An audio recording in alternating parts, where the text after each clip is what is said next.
Hello, hello, hello. It is Wednesday and it is 8 o'clock. So it's time for self-care in 6.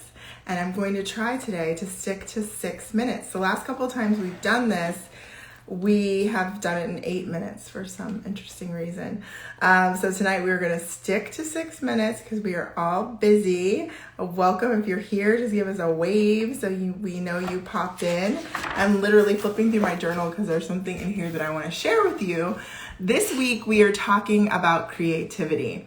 So number one, I know I don't have to do this, but I feel like I need to. For those of you who don't know, I am recovering from COVID. I've been home for 2 weeks and we are moving in 4 days. So you see the box behind me.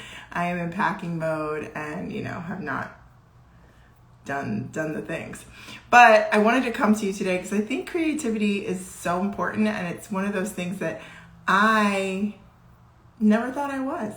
I thought other people were artists, so they were creative, but I was not. I was more practical.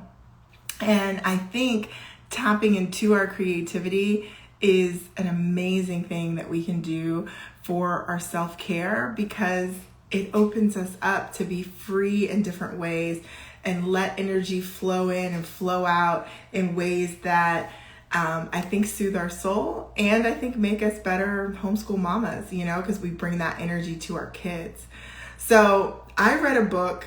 I didn't read it all, so let me not quote that. But I'm in a book club and there's just 4 of us and it rotates on who's hosting and that person picks the book.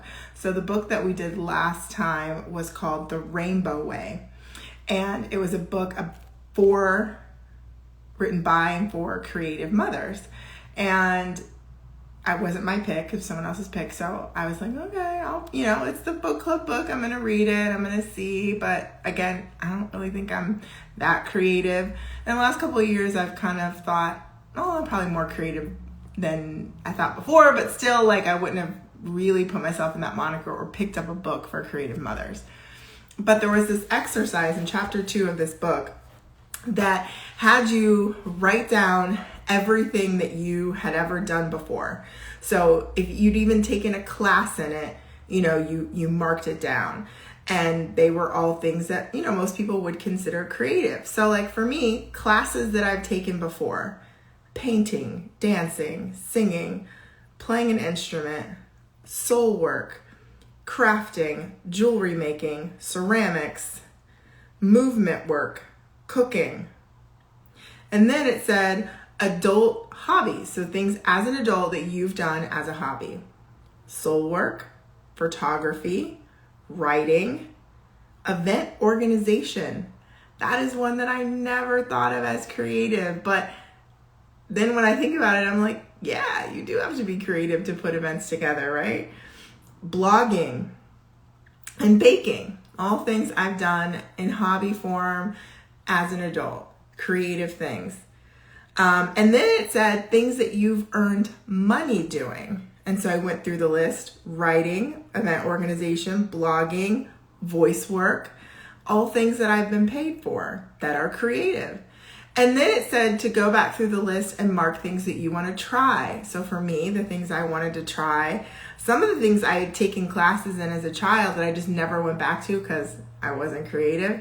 I marked painting, dancing, playing an instrument, writing, event organization, are all things that I want to try more or try differently that are all, for most people, considered creative things.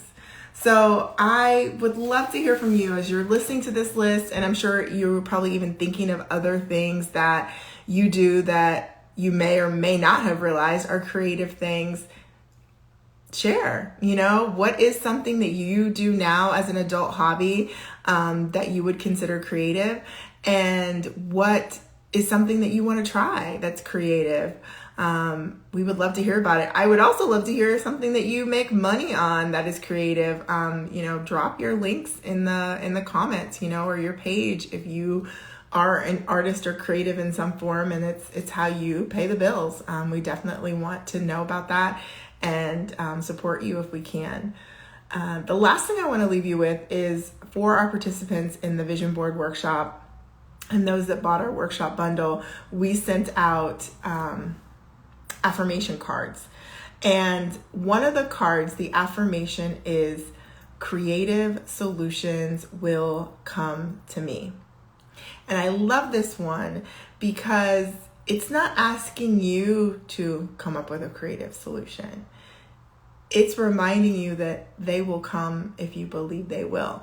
So whether that comes from God or source or spirit or the universe, guides, ancestors, it'll come if you put it out there that that's what I need. I need a creative solution to get through this problem.